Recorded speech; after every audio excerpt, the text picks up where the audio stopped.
Здравейте, господин Янков. Може ли да се представите?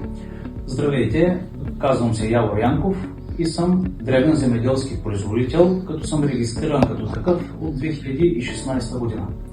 А какъв тип култури отглеждате и на каква площ са те? Отглеждам овощни видове, като те са праскови, сливи и ябълки. 11 декара праскови, 6 декара сливи и 1 декар ябълки. Пред какви предизвикателства е изправено вашето стопанство през последните години? През последните години доста предизвикателства има, особено към дребните производители, но изминалата година най-голямо предизвикателство е един неприятел, който напада кореновата система на овощните видове и ги унищожава масово в страната.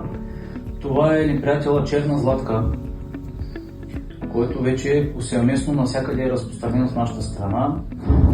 Тук лошото е, има методи за борба, но лошото е, че всички производители панически започват да използват всякакъв вид инсектициди в двойни, тройни дози, което увеличава риска от резистентност, унищожаване на много полезни видове и замърсяване естествено на околната среда, докато трябва да се търсят по-щадящи методи. Има ги такива, предлагат се нематоди, които са паразитен вид и унищожават ларвите на този неприятел.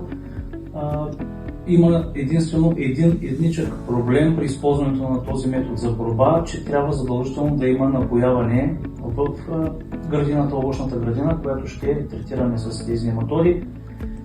Напояването в България през последните години, може би последните 20 години, доста така поизостана, няма никакво развитие.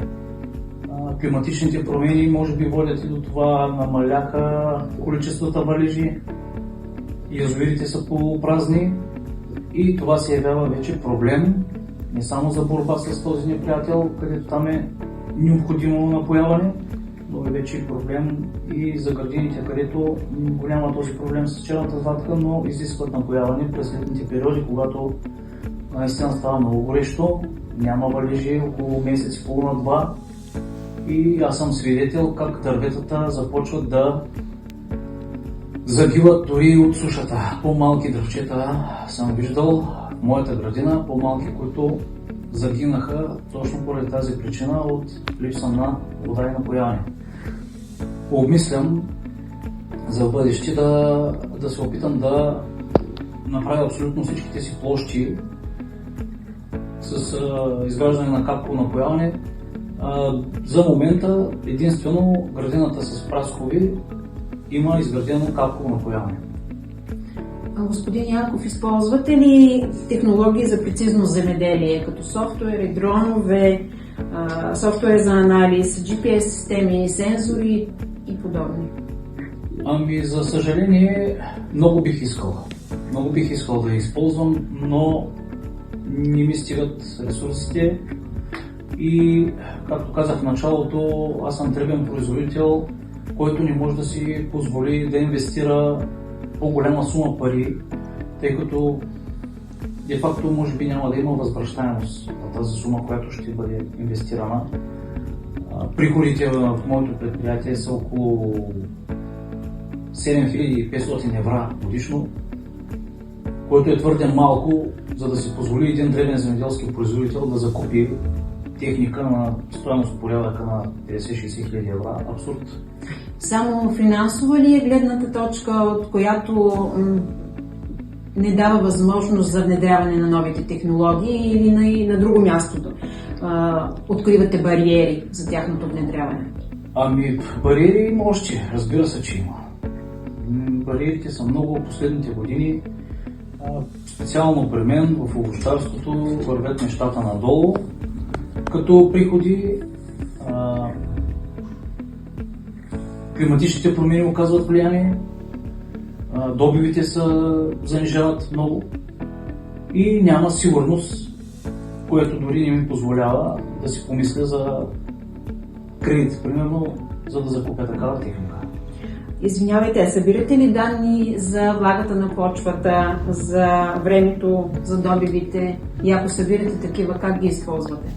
Да, събирам данни, разбира се, за лично моя статистика при всеки първо, при всеки валеж имам уреди, които отчитат колко литра на квадрат дъжд е паднал.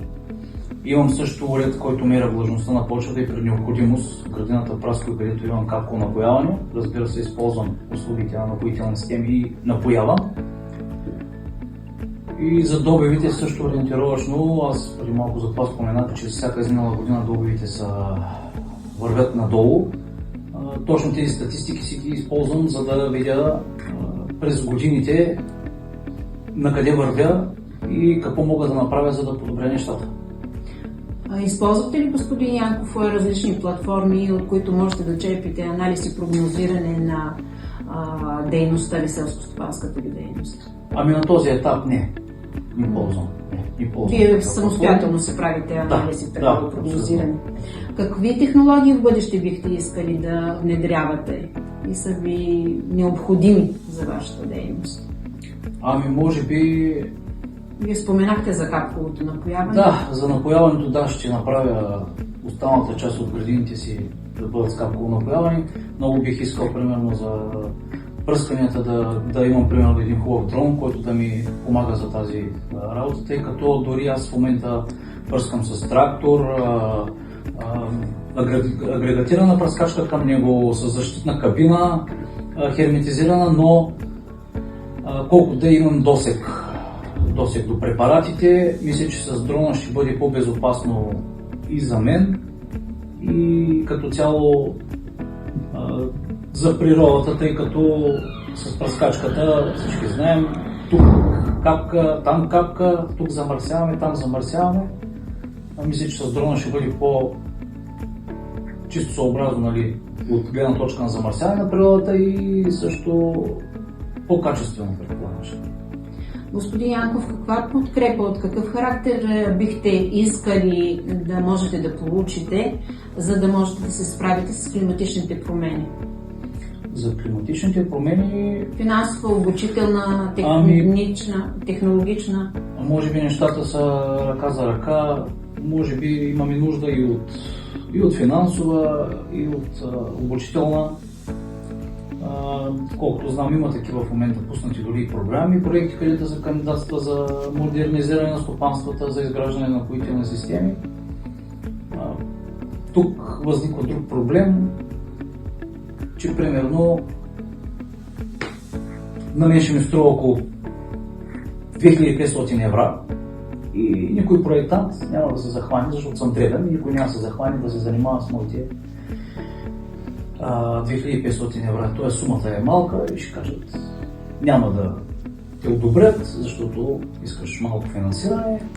Естествено, тук пак се удря рамо на големите производители. Малките оставаме в сянка. И в края на нашето интервю бих искала да ви задам следният въпрос. Как смятате, интелигентното земеделие дали води до устойчивост на вашето стопанство? Каква е ролята на интелигентното земеделие? Разбира се, че води до устойчивост. Значи, в овощарството всички знаем, че това е една дълготрайна инвестиция и спомага много за качествените плодове, които ще берем в по-дълъг период от време, по-чиста продукция, чиста храна и чиста природа. Господин Янков, много ви благодаря за направеното интервю. И аз благодаря.